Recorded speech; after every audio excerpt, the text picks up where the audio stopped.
Hey, hope you guys have had a good week so far. Just quickly, before we get stuck into today's topic, I'd like to quickly thank the 19 subscribers that have subscribed so far. You guys are the real MVPs, absolutely love you guys. And if you haven't subscribed yet, make sure you push the button, it should be just below the video. It says subscribe, pretty straightforward. But that will let you play a part in the channel and awesome things to come as well. Really appreciate it. Alright, and for today's topic, I'll be teaching you guys how to import your Lightroom presets. I use a Mac and Lightroom Classic. If you use a Windows, it'll be very similar. So let's get stuck into it. Alright, to get started, we're going to find some free presets. An awesome little website is called freelightροompresets.co. One of the presets that I like is called Sucker Punch. Scroll right to the bottom and then push free download.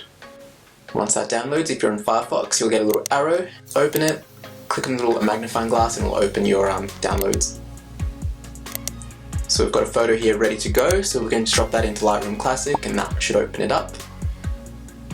Push import, follow through, and then once you're in there, you'll then have a little import preset button. It should be a little plus.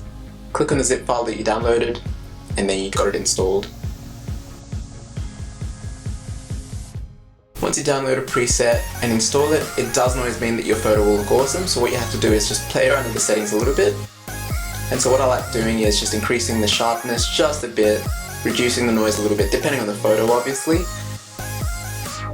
And you can see here with this photo, it does need a bit of sharpening around the head of the little puppy.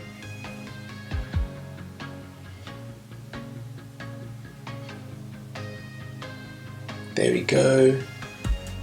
And now that looks a little bit nicer. Now the method that I use today is slightly different than what you might be used to. With Lightroom CC, it does identify both XMP files and IR templates too. So if you have the older version of Lightroom, you'll be able to use IR templates, but if you are using the new version of Lightroom, you can use both. Hope you guys have really enjoyed this tutorial. Hope it's been informative for you. Catch you guys later.